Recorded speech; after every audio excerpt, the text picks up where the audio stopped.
We done heard what was said. You're a warden. I don't know if you killed King Kalen, and make her forgive me, I don't care. But that bounty on your head could feed a lot of hungry bellies. Attack!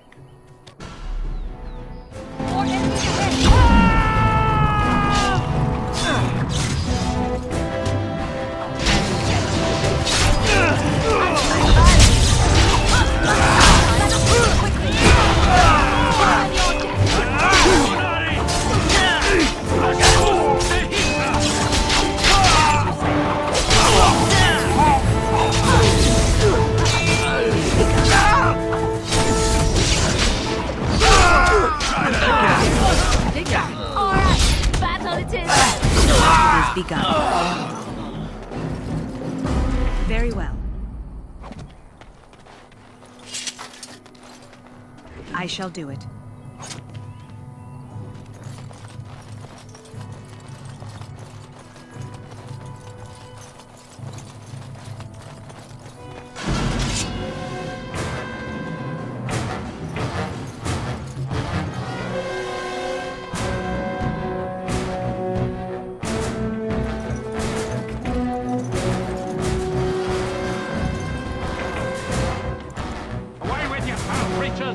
Leave us alone!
Mighty timely arrival there, my friend. I'm much obliged. The name's Bodon Feddick, merchant and entrepreneur. This here is my son, Sandal. Say hello, my boy. Hello. Road's been mighty dangerous these days. Mind if I ask what brings you out here? Perhaps we're going the same way. Grey Wardens. My, that does rather explain a lot.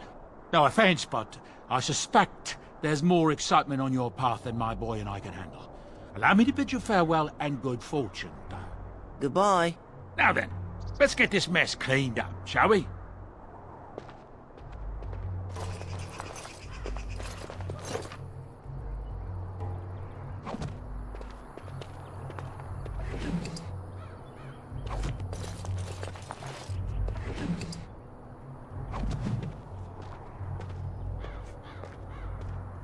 We'll be off as soon as this mess is cleaned up. Thank you kindly for all your assistance.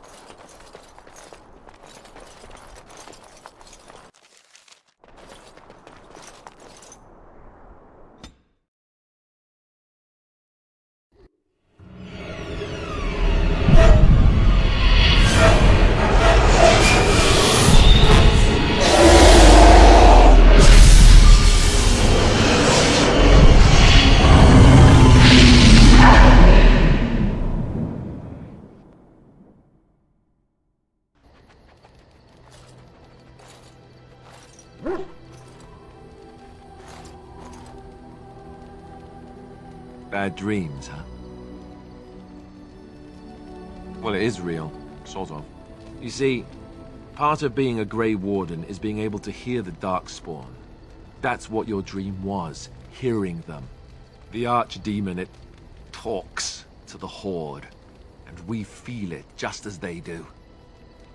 That's why we know this is really a blight. I don't know if it's really a dragon, but it sure looks like one.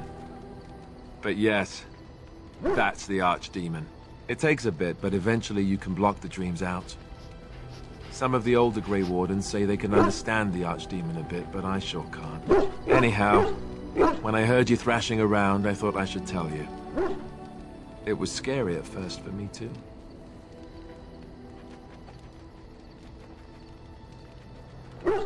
That's what I'm here for.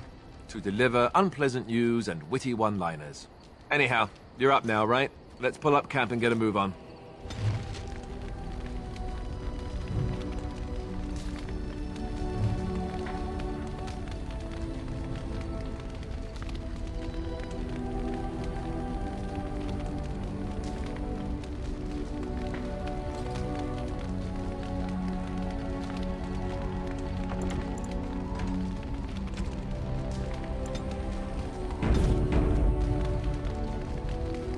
Yes? Well, here I am. I knew this would come up sooner or later. I don't know how to explain, but I had a dream. In it, there was an impenetrable darkness. It was so dense, so real. And there was a noise, a terrible, ungodly noise. I stood on a peak and watched as the darkness consumed everything. And when the storm swallowed the last of the sun's light, I fell, and the darkness drew me in.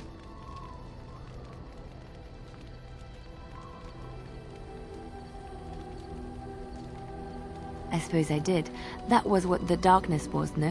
When I woke, I went to the Chantry's gardens, as I always do. But that day, the rose bush in the corner had flowered. Everyone knew that bush was dead. It was grey and twisted and gnarled, the ugliest thing you ever saw. But there it was, a single beautiful rose. It was as though the Maker stretched out his hand to say, even in the midst of this darkness, there is hope and beauty. Have faith.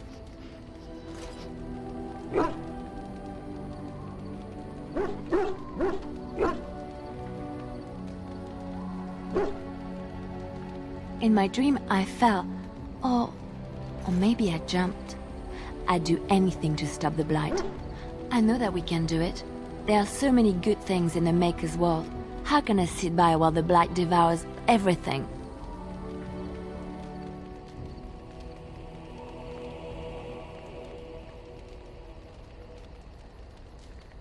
That is why you're a Grey Warden.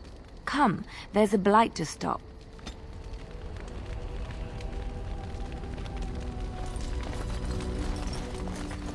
Why are we stopping?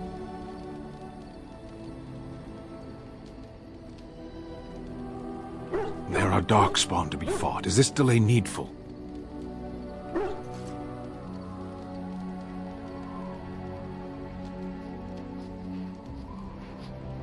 You are concerned.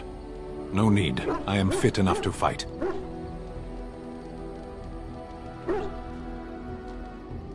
No.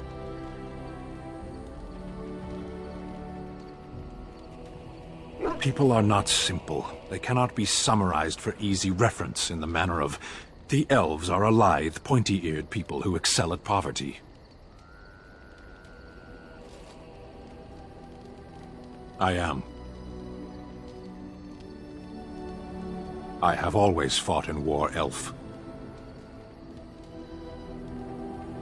Some of them. They aren't all alike.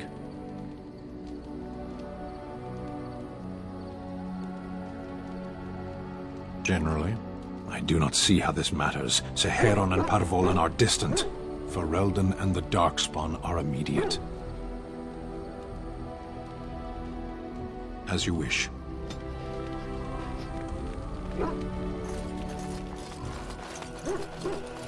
You're a hard woman to find. Where are my manners? The name is Levy Dryden. Did Duncan ever mention me? Levy of the coins? Levy the trader? Really? He never told you of old Levy? We've known each other for years. But here I am carrying on while you have a blight to stop. Don't want to waste your time. But you see, Duncan promised that together we'd look into something important for the Wardens. And for me. But poor Duncan's... well, no more. A tragedy it is, at that. But I know he would want his work carried on.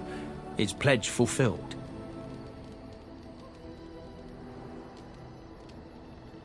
It's a bit of a tale, that is. But I'm the one who brought the Grey Wardens back to Ferelden. Well, I was one of the ones. There were a lot of us. Maker's breath, I'm a bit nervous. Honoured to be here, really.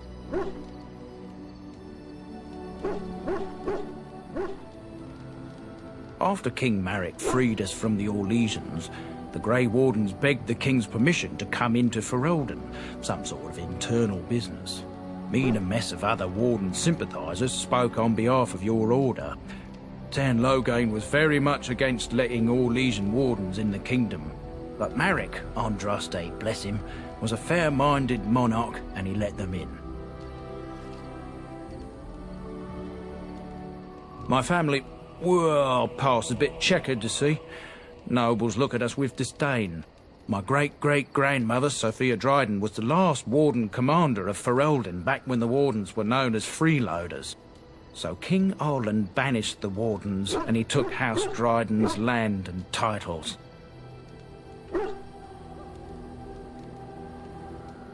Hard to say. After King Arland died, there was a civil war, loads worse than this one. And our family was on the run, hunted by enemies, with nary a friend in the world. But Drydens are tough.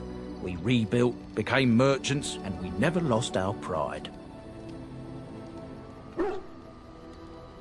Our family's only crime was guarding the kingdom against the blight.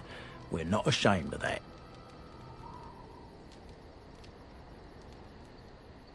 I ask for the truth. My family reveres Sophia Dryden. We know she died at the old Grey Warden base, Soldier's Peak. We want evidence to clear her name. It won't restore our land or our titles, but it'll restore our honour. Well, no one's been to Soldier's Peak since Arland's days. At least none that's come back. I spent years mapping the maze of tunnels to the peak, and I found the way a few years back. So I went to Duncan, I did, and I said that he could reclaim the old base and my family could have its honour. I can pick my way through the tunnels at the base of Soldier's Peak, but the place, well, they say it's haunted, and it'll be dangerous for certain. Will you think on it, at least?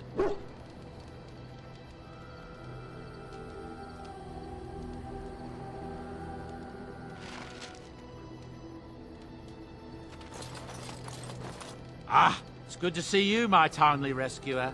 Bodon Fennick, at your service once again.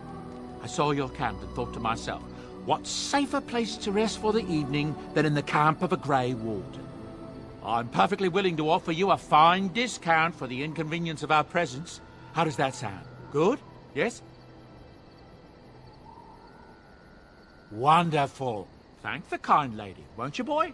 Thank you, kind lady. We won't be a bother to you and your companions, I assure you. If you should need enchantments, simply talk to my boy. Otherwise, come speak with me. You and your friends are formidable folk, indeed. It's good to have you along on the road. I'm sure you'll be pleased with the goods my boy and I have collected, and with your discount.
What do you need? Ask away.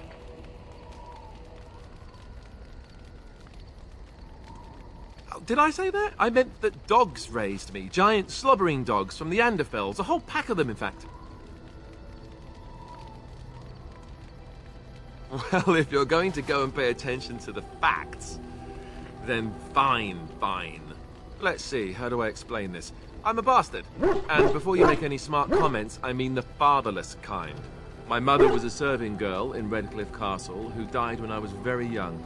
Our Lyman wasn't my father, but he took me in anyhow and put a roof over my head.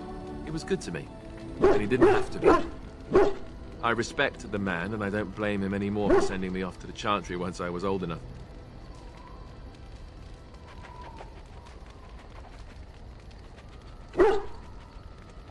I know who I was told was my father. He died even before my mother did, anyhow. It isn't important.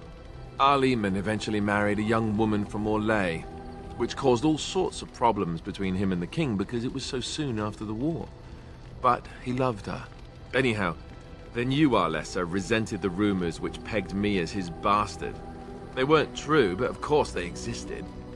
The Arl didn't care, but she did. So off I was packed to the nearest monastery at age 10. Just as well. The Arlessa made sure the castle wasn't a home to me by that point. She despised me.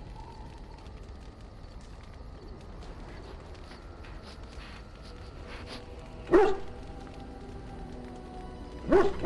suppose you're right. I wasn't raised as the Arl's son, though, if you're picturing that. I slept in hay, out in the stables, not on silk sheets.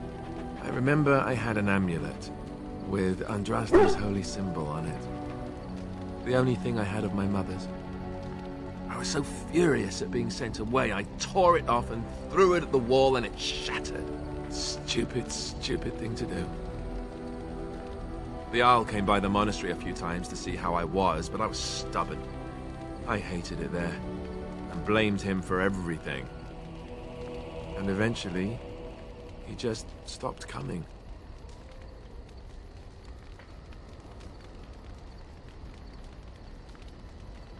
I think so, yes. This news we've heard about him being sick disturbs me, though. I wonder if we won't discover that Loghain has come to the same conclusion as we have. Anyway, that's really all there is to the story.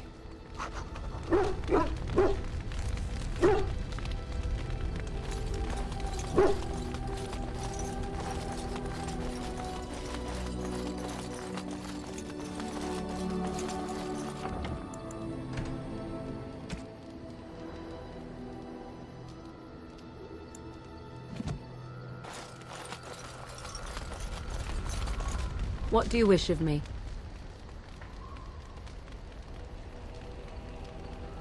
We are in camp, so 'tis as good a time as any. What do you wish of me? If you must.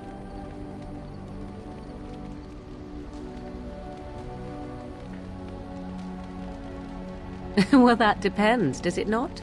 What does she seem to be?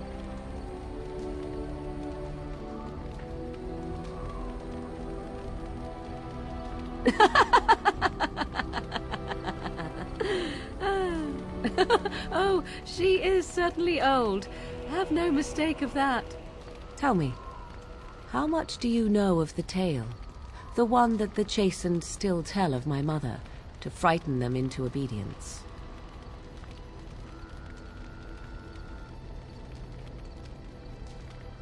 No doubt such a tale has mutated much over time and telling. I can relay what Flemeth once told me herself, and you can decide whether or not 'tis the truth, if you desire.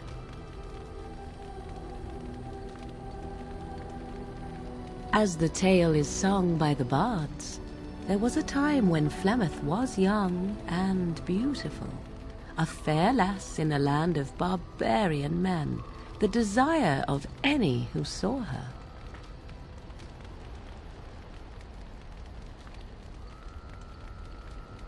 Many centuries before this land was even named Ferelden.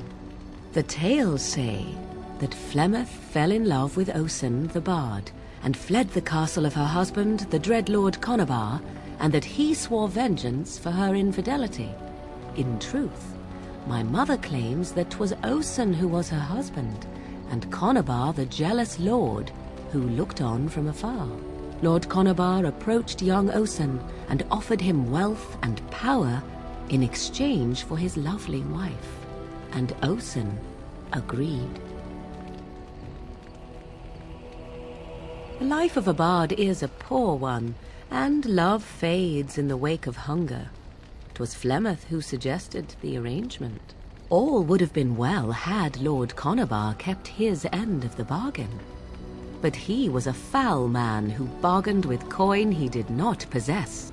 Osen was led off to a field and slain, left for dead. Flemeth spoke to the spirits and learned of the deed, and swore revenge.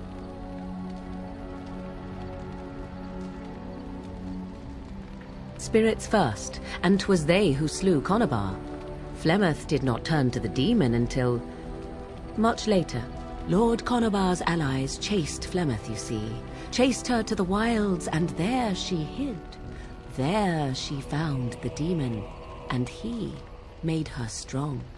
The legends all speak of the great hero Cormac, he who defeated Flemeth and her great army when she invaded the lowlands centuries later. All lies.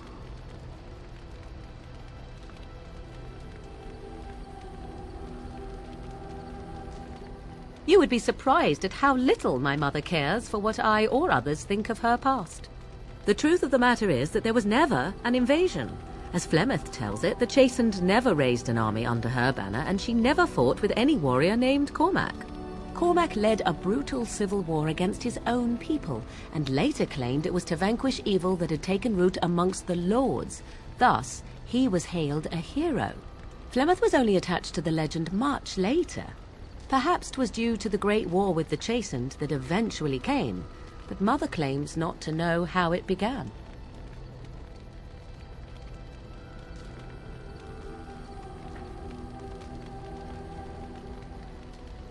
You ask if I have sisters. I have asked of this myself. The stories tell of many witches of the wilds after all, not just the one, and these tales existed long before I did. Flemeth refuses to speak of other daughters, if they existed, so should I believe I am her first? I doubt that too. I do not believe everything that Flemeth claims. Oft it seems her bitterness has colored her memories. But on the whole, yes, I believe this tale, if not all.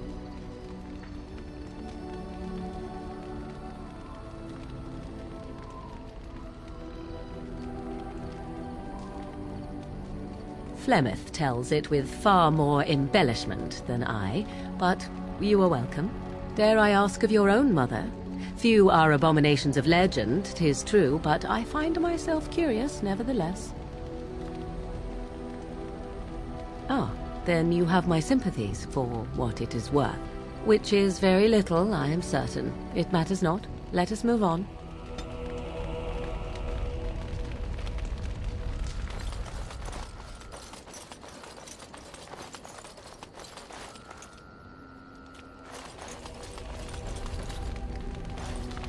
Yes? Well, here I am.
What is meant by someone like me?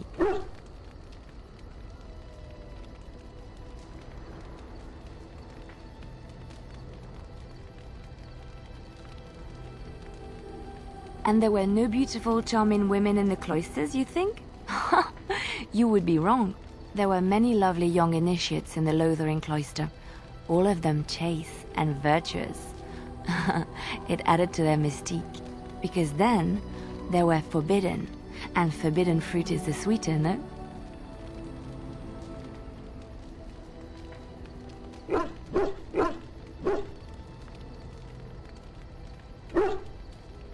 My fruit? I can't believe I'm having this conversation. But no, I did not take vows. The Chantry provides succor and safe harbor to all who seek it. I chose to stay and become affirmed.